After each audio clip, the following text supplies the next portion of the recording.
Okay. So we are seeing that what exactly Mule flows and how. Yeah, you are the organizer, so you Yes, can start like recording. yes, I did that. Yeah, but the recording It it started. is not recorded. It started. It's not started. It started. It started. It is showing, right? No, it's showing that record this meeting. It's showing like that it's not at all changed. No, for me it is showing that this Yeah, session is being recorded. yeah.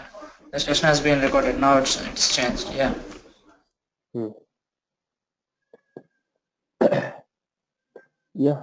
So yeah, that's what a Mule flows basically.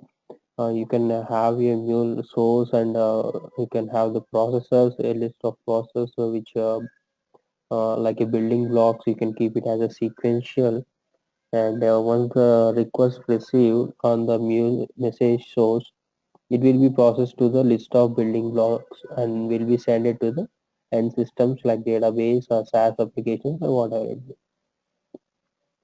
And so we have seen that what is message process, message source.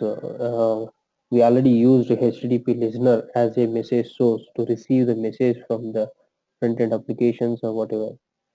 And what is the message processor? So we have in the Mule, when you drag and drop your flow, you can see these two, message source and message processor. So what is message processor? So in Mule, message processors are grouped together by category. Okay, like after the message source, so whatever the components which we are keeping, all those components we are calling it as a message process. Like we already use logger and property and set payload. So such kind of VM. So all these are message process. So it takes the message and it process to different message process. Okay. And coming to message transformers are the key to exchange data between nodes. So message transformers will do exchanging the data between the nodes as they allow Mule to convert message payload data to format that another application can understand. So Mule will do that. Your source application has one type of format, let's say some XML format, but your destination where you want to send it is expecting some JSON format, and the fields also different. So in that case, you will do some sort of transformations from transforming the data from the source system to the destination. So your transformers will help you to do that, and Mule also enables the content enrichment of message, which allows you to retrieve additional data during processing and attach it to the message. Let's say I'm getting some message from my front end, like ID, name, and some other fields, and in the message Mule message flow, now I want to read some more information which I want to send it to the destination, like based on the ID, I want to read his address details or his location details. So all these kind of information was stored in some database. So now I need to send those information also. But from my front end, I'm getting only ID, name, and two or three fields, but I'm not getting any address or location information. So such kind of information was stored in the database. So now what I have to do, I need to call the database and I need to pass my ID. So based on the ID, I need to retrieve the message. I mean that address and location details. Then I need to attach that information to the source message and then send it to the destination. So this is what I want to do. So such kind of places, I can go with the message enrichment. So that is called the message enrichment. So we have the message enricher component, so that will help you to do that internal logic without changing the initial payload. Okay. And coming to the Mule uses components, to conduct background process for specific business logic such as checking customer and inventory database, and components route message to correct application like such as order fulfillment systems, and other some other if any SaaS application interactions. And basically Mule uses SADA architecture. It's a stage event driven architecture, we call it as, for core asynchronous message processing in flows. So we will see this in this class, what is asynchronous and asynchronous processing as well, because Mule gives a very good implementations for the asynchronous and uh, synchronous processing, and we will see that how to design those type of processings. And also uh, we can not only these components like drag and dropping as and doing some configurations, we can also use some sort of codings by using a simple Pozo classes or Spring Beans, Java Beans, Groovy scripts, also calling some external web services containing the business logic for processing data. So, and components can even be developed in other language. So, basically, it's about Java and main, right? So, we can also develop that in other languages such as Python, JavaScript, Ruby, PHP. So, you can have such kind of a scripting, and then you can call that inside your Mule flows. And Mule's catalog of building blocks support the most commonly used enterprise integration patterns. So EAI patterns, enterprise application integration pattern. Okay.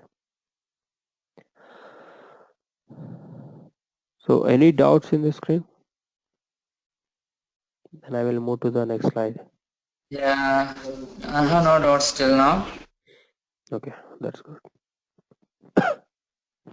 And coming to this next slide, we are going to see that what are the different types of flows which we can build using the Mule. So basically, Mule applications are built around one or more flows. Typically, a Mule application begins processing a message. It is received by an inbound endpoint in a flow. This flow can then either implement all processing stages or route the message to other flows or subflows to perform specific tasks. So you can have entire logic in single flow, or else you can call some other flow to have that some common logic and keeping that as a subflow. And a flow is a construct within which you link together several individual elements to handle the receipt, processing, and eventually routing of a message. So here, this is the source. So where we get, receive the message, and once we receive the message will be processed to the process block. So inside the process block, we do that processing and routing to the destination systems. So as we already discussed that source we can use as a HTTP list, also database polling, or any web service polling. Also you can use our file reading, FTP reading, or POP3. So such kind of sources you can use and get the information from different systems.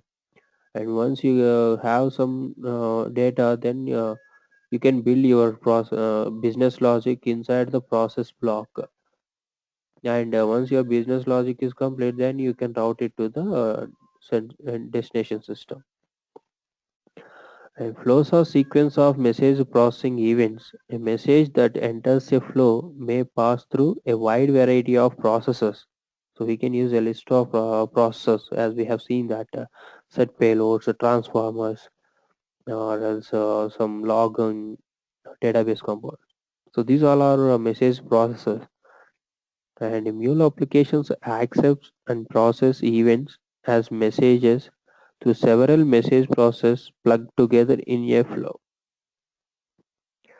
And when its execution is triggered by another flow in a application, a flow exists as one of three types like subflow, synchronous flow or asynchronous flow. So it can be any one of the type, or you can have it uh, multiple also in your flows.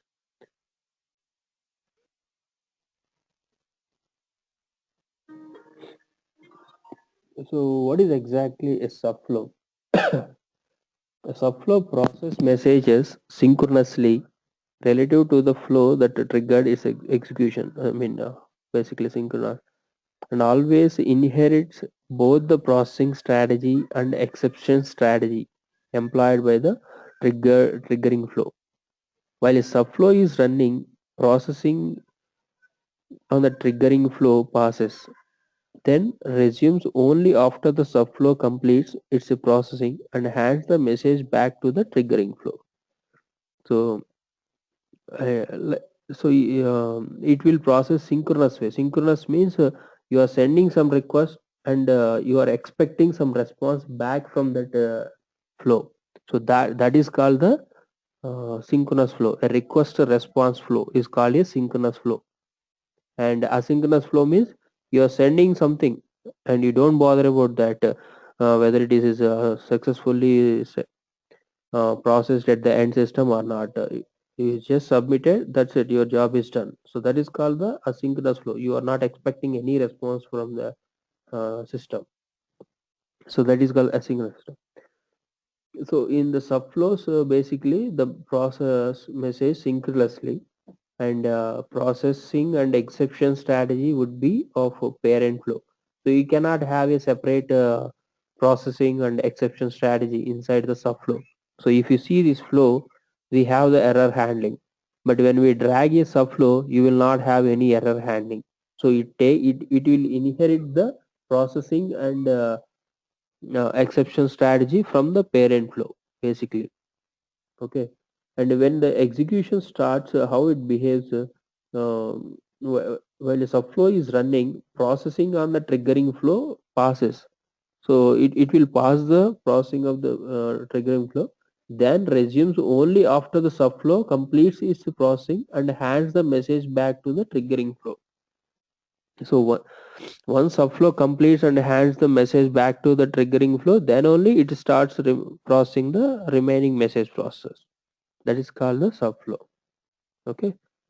And coming to the synchronous flow, as I said, a synchronous flow like a subflow process message synchronously. Okay. While a synchronous flow is running, processing on the triggering flow passes same, then resumes only after the synchronous flow completes its processing and hands the message back to the triggering flow. Same way it behaves like that. However, unlike a subflow, this type of flow does not inherit processing or exception strategy from the triggering flow. So what is the difference between subflow and synchronous flow? So unlike that, it does not inherit processing or exception strategy from the triggering flow. So subflow inherits processing strategy and exception strategy from the parent flow, but here it won't inherit that processing and exception handling. So it has its own exception strategy. Okay. And coming to the asynchronous flow, an asynchronous flow simultaneously and asynchronously process messages in parallel to the flow that triggered its execution. When a flow passes a message to an asynchronous flow, thus triggers its execution, it simultaneously passes a copy of message to the next message processor in its own flow. Thus, the two flow triggering and triggered execute simultaneously and independently, each finishing on its own. This type of flow does not inherit processing or exception strategy from the triggering flow. So it runs parallelly. So it will call the another flow at the it process the remaining message process at the same time parallelly. Whatever the trigger flow, that also will process all the message process simultaneously. Okay. And also separate processing and exception strategy. So it does not inherit the um, exception strategy and all. So it will have separate processing and exception strategy. So any doubts on this slide?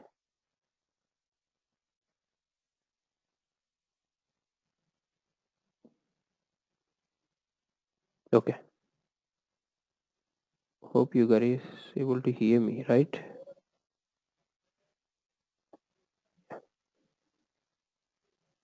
Fine. Hello, Teja? Hello? Yeah. Okay, so you're able to hear me, right? Okay. So any doubts Yeah, on I this can slide? hear your voice. Yeah. No, I was going through that. Okay, good.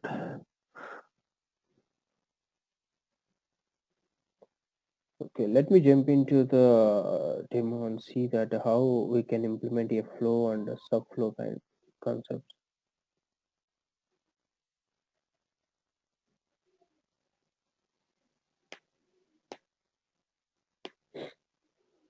So this is our flow which we have built from last week. So now I want to make some logic into subflow, some logic into second flow, synchronous flow, I can say. Okay. Now I'm keeping the set payload and property. I just selected both the components. If you see that, okay, and then I just right clicked, and if you go to the extract to a flow or subflow, okay.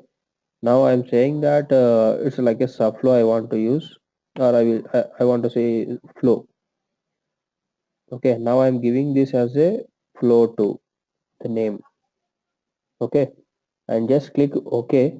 Then you can see the flow inside your XML configuration. A flow to has automatically created, which has the whatever message process we selected. Okay, and if you come down and see, there is a flow reference object automatically created. That is so the name also, display name also automatically change it to flow to. Click here, it automatically change that as well. Okay, so we are calling the flow to, here it is, and if you right click, go to referenced flow, then it will automatically go to that flow, and you can see the list of process blocks, everything. Okay, so in this what we say, we will add one logger to understand,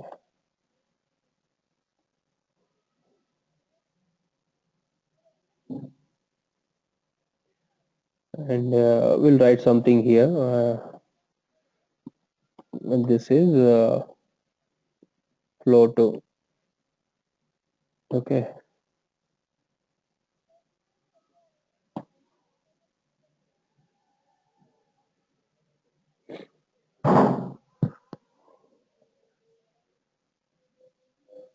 now let me run now. So to run, we can go here, or we can directly right click, and there also you can run it.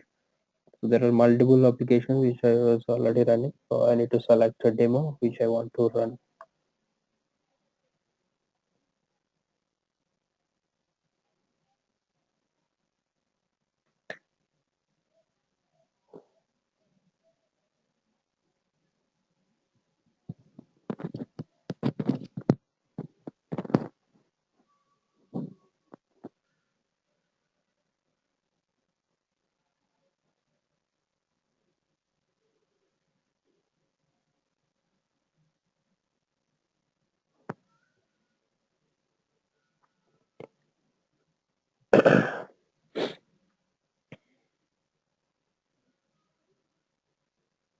Okay, now my application got deployed. I can go and post some request. So I'm posting this request on this endpoint with two query parameters. Okay, then let me click on this, and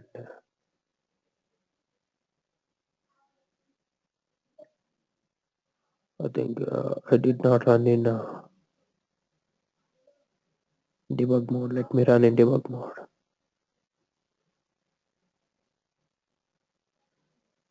Go to debug and then select your demo.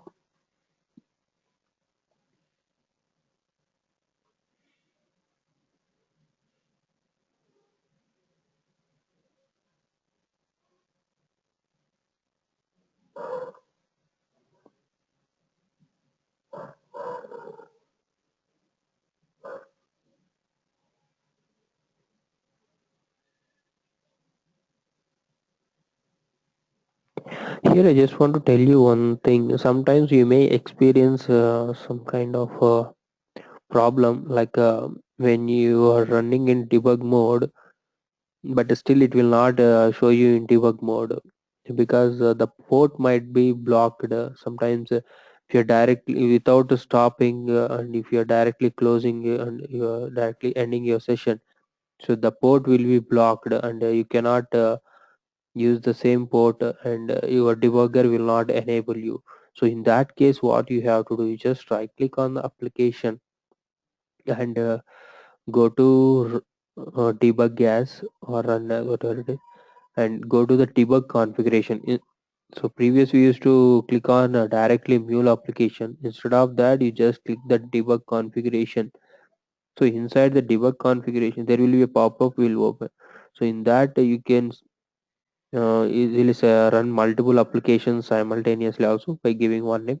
But now we are running only one application. We are selecting that, and you need to change this port, debug port. So you can give it some other number like 9999 or 5005, something like that. Try to give that some other port, then your Anypoint Studio will work properly. Okay. Instead of like having some issues on bugging, so we have to change that port address, like debugging port. Which one? Yeah. Instead of having like if you face some consequences regarding on this, like for it's not working the Ah, give the bugging source, correct. instead of that we have to change the port. Correct, correct. So sometimes you might have, Okay. you are still running in debug mode, but still the debugger will not enable it. So that time, what is the issue is your port might have been blocked. So that's what it is not enabling in debug mode. So what you have to do, you need to use the some other port instead of this 6666. Default port is this. Yeah, got it. Okay. Now go and again send some request on the endpoint. Then my request will stop here. I can see here.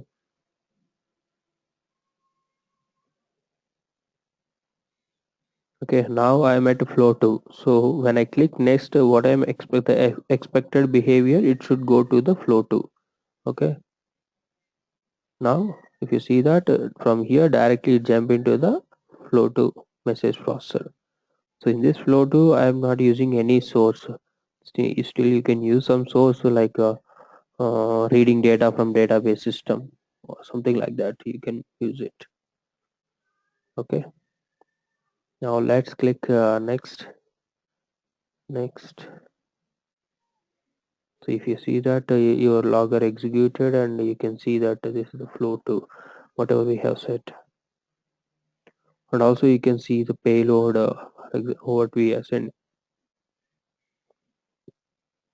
So there is no property and variable so far we didn't set, and click next. Then so the behavior, if you see here, what is happened, it is behaving like a synchronous way. So the processing the for the parent flow got resumed once the message received back from the flow 2, right? Till the time it's got stopped, it's not processing the remaining block. So it is a synchronous way. So it sends some request to the flow 2, and it processed through some blocks, and it got some response back from flow 2, and then it resumed the main flow. Till the time it's got stopped execution of the flow. Okay. You can see some outbound property which is set in the flow too. So this is the property which is set some course. Okay, and if you click, it executes as usual. Okay.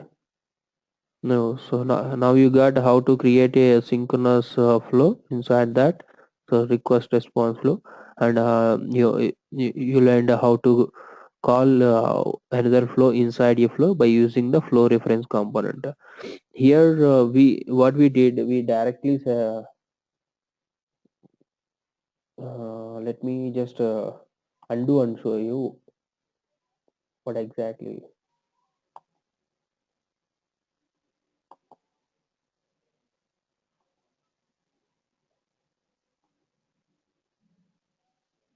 Okay, so this was our initial flow, right? So what we did, we simply selected this, and then we went to extract to, and then we created flow, right? So instead of that, I mean, either you can create this way, if, another flow and call this in main flow, or else you can go to here mule palette. Like for your, like we are extracting the flow. Hello. Can you repeat that one? Like I didn't get you. Yeah, we are extracting some of the components into another flow. Okay, we are keeping this logic into some other flow. Wherever we require, we are calling that inside our flow. Okay,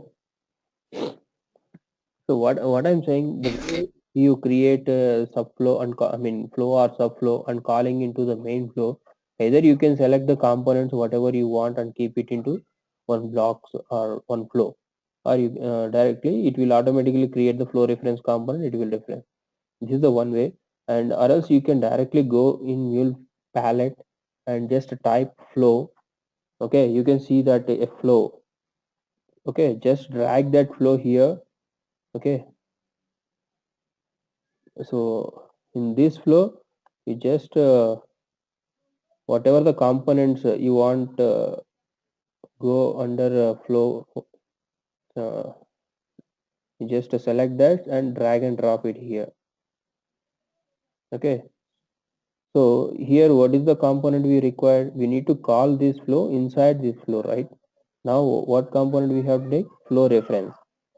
So now you just wherever you want, you just place that component, and then what flow you want to reference it. Just go here and select that demo flow one. Okay, so this is the way you can use it. I just showed the two ways. So one is directly selecting, it automatically creates a flow reference for you, or else you can from the palette you can create a flow and you can replace the flow by using these two. Like what is the use of we are separating for the demo flow one? Like Okay. isn't any workable? Yes, workable. Because in real time, when you are building the flows for projects, your projects will be very big, right? So your flow will definitely very big flow. You might have need to use a 20 to 30 components to build a flow. So if you when you are showing to the customer and telling that this is a flow we have built, he cannot understand what you build that. So you don't show the like that. So in that case, what you have to show, you need to keep whatever the logic required, just keep it into some other sub flows and call that flows into the main flow, so that your flow size will be reduced, and the main flow you can walk through that. You can tell that in this subflow we have done some database invocations, and we have used some other subflow to call a web service invocations. So like that you can walk through that. Otherwise, if you are keeping it in the single flow, it will be very difficult for them to understand. But even for us also, by seeing GUI or XML, it's very difficult to understand the flow. Okay, so as much as possible, you must keep it all logics into the flows and subflows. Got it?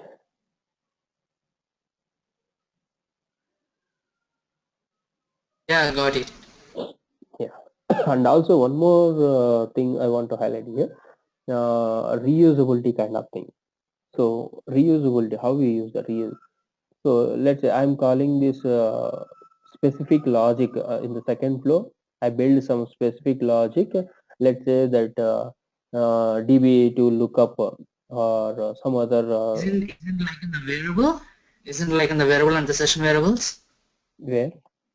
No, it's not like a variable and variable and session variables you are storing and you are using, but that is a single variable, right? But here the complete Yeah, logic you are building. You can build complete okay. logic and you can use it. Okay. So let's say Yeah, if got I it. want to use some send email in second flow, okay, you can use some SMTP, okay, adapter, and you can drag and drop it here directly, and you can do the configurations here, right? So you can extend the second flow. I mean, I'm simply giving you two components and explaining you how to call one flow to another flow. But basically, in real time, we are not going to give only these two components. You might to use 5 to 10 components or like that in second flow, right? So and also, what is the reusability and how we can make this as a reusable kind of thing? So in my parent flow I used here, but sometimes I may require to call the same logic again, same logic after this session variable. So then also I can simply go with the flow reference, go to the flow reference, and then again I represent the same data flow one, right? So this is also data flow one only, not data flow,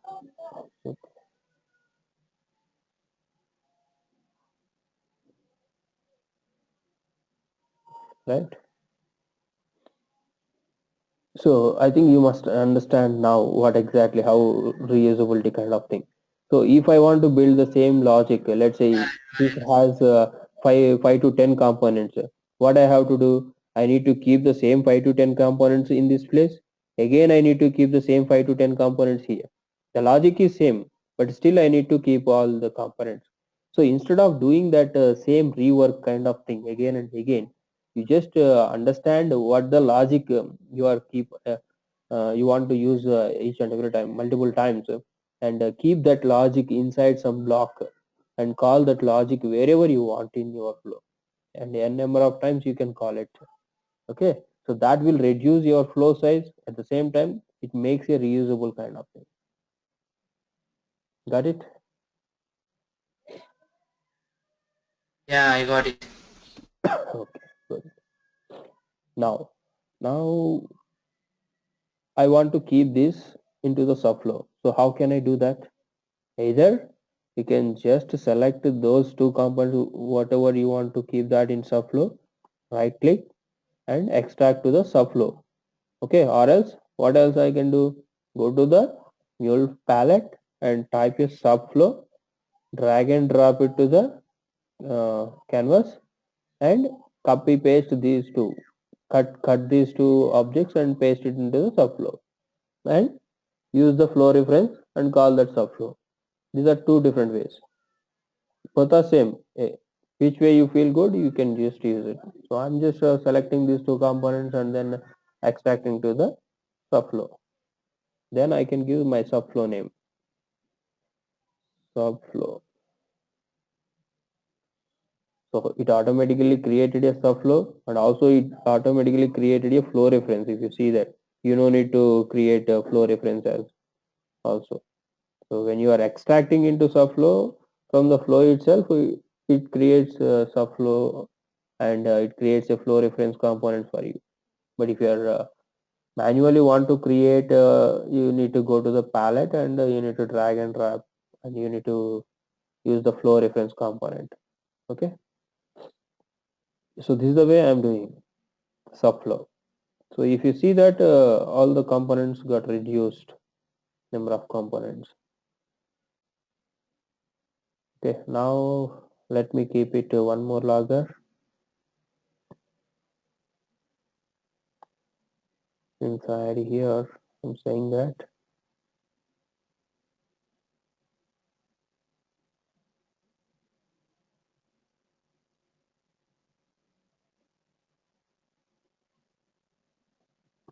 this is a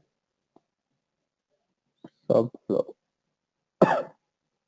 Okay, so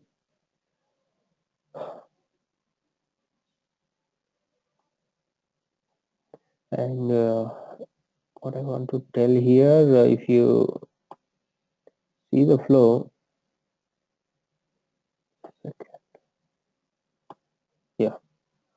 So when you are selecting it as a flow, it creates its own error handling. But when you are selecting it as a subflow, it will not have its own exception handling, right? So that is what we discussed. So subflow and a second flow or synchronous flow or asynchronous flow. The difference is here, subflow will inherit the message processing at the same time exception processing. It will not have its own exception block. But a synchronous flow or asynchronous flow can have its own exception processing. So if any exception, if something wrong in this second flow and you want to raise an exception, it will not go to the parent flow. It will raise exception here itself and it will show to the front end system. So whatever the exception logic we are building into the demo flow one, that exception logic will execute instead of executing the demo flow exception logic. But in the case of subflow, it will not have any separate exception logic. So whatever the exception or error handling you are building, that exception will happen.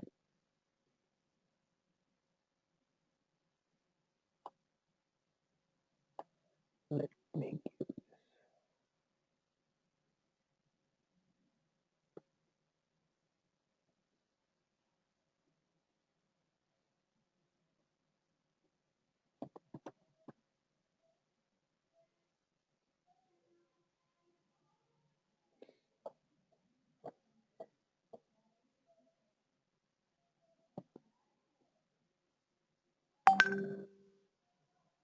you can say some flow to instead of flow.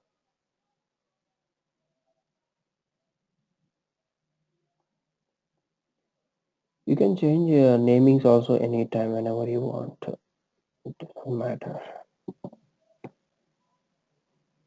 So when you change the name, you can see some error here because there is no demo flow one. So you need to select here and go here, and then whatever the name you gave, you just select flow 2 and then again flow 2.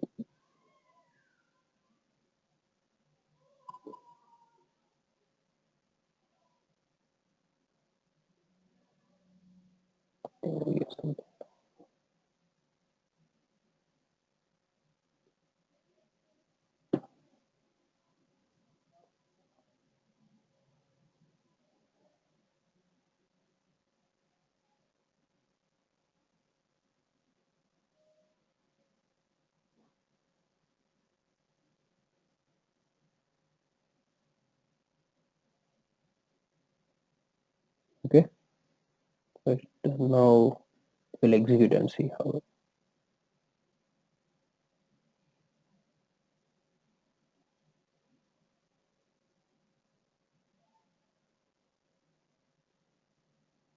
I'm sending some request, and let's come back to here, go to Mule debugger and then click next. Okay, then we'll go to the flow 2. Sometimes it behaves like this, don't worry, but it's executing still. You can identify by seeing the outbound property you are setting, right? So it came back. So it executed this flow and it came back to the subflow. Now it went to the subflow and it will execute all the message process in the subflow. Okay, and then again we are calling the flow 2, right? not enabling, but still it is executing the flow 2. So once the flow 2 logic completes, then it will return the control back to the flow, main flow. So we are back to the main flow. Now if you go and see the console, see how many times we executed flow 2? 2 times. So you are seeing that this is flow 2, and then we called the subflow, and then we called the again flow 2 using the flow reference components. Okay,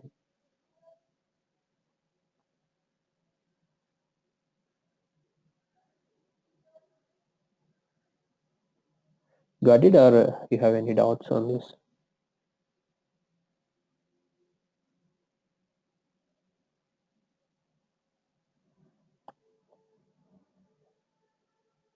Hello, Yeah, yeah, I'm seeing. any doubts on this? Till now I have no doubts on this. Okay, so this is the way we are calling synchronous and asynchronous.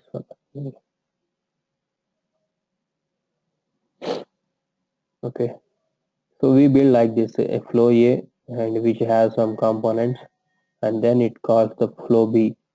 So the cursor go, I mean the processing logic, it will go like this, and it will return the cursor return back, and then it executes the remaining message process. So this is called the synchronous flow. And what about the asynchronous flow? So in asynchronous flow, it calls the second flow, and simultaneously it executes the remaining block. It will not wait for the response back from the second flow. Okay, this is called the asynchronous flow. I will show you that how we can build that asynchronous flow as well. Let me tell you the advantage of using these multiple flows in an application. Uh, so the asynchronous flow B can perform time consuming tasks such as writing data to an external database or emailing a message without stalling flow A, the flow that triggers its execution. So if you have some logic, it takes some time, like inserting some data into the database or emailing.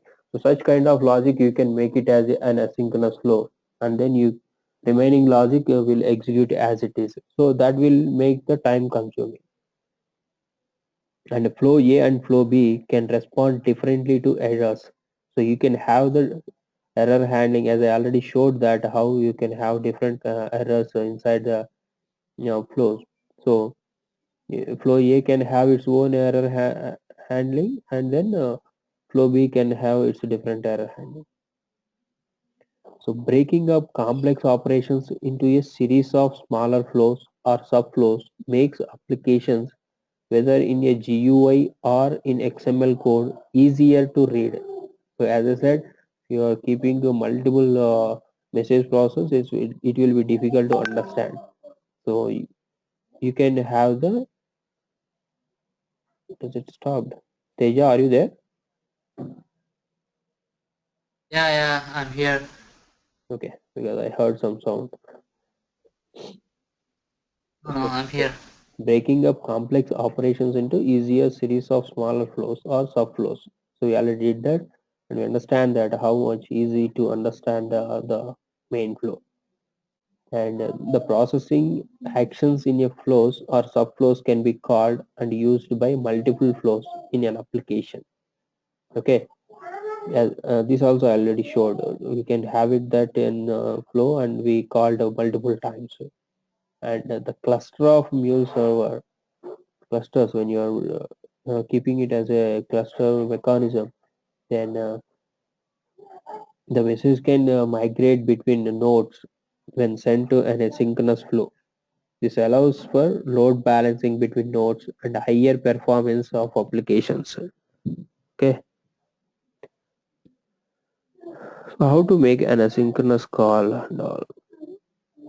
So you just go to the flow here, and sorry, this is the flow, right? So if you want to make this run asynchronously, Just click on the flow level, not the component level. Okay, click on the flow level, you can see the flow properties. Okay, and you can see the strategies, processing strategies. So there are different kind of processings are there. So you can see that queued asynchronous, queued synchronous, like this. So you can have it as a queued asynchronous, then it will execute as a asynchronous flow. Okay,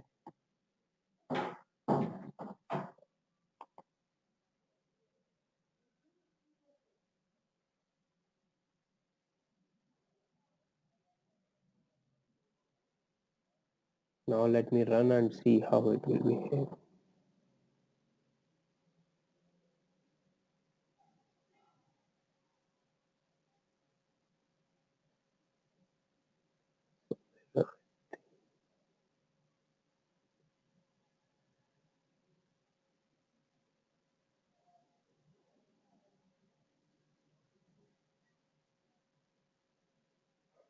Sorry.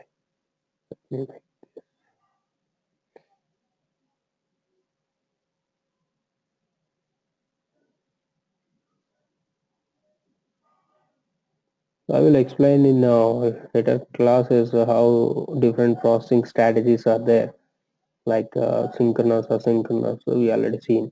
So queued asynchronous. There are some other processing strategies on flow level. You can set it. So even when you are going for some interviews, so they will ask all these kind of questions. How you make a flow asynchronous or asynchronous? How to call reference a flow in main flow? So such kind of questions you may need to face it. Mm,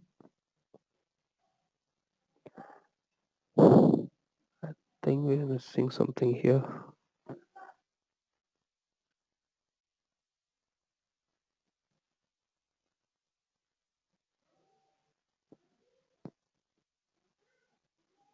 Okay, so I think this event we cannot run it as since we are passing some message, so it is taking that message. So I will show you the some other example tomorrow so that we can understand how to make a call asynchronously, so that will not stop your execution of the further message processor blocks in the main flow. Okay, so we will see that in tomorrow class as a continuation. Okay, let me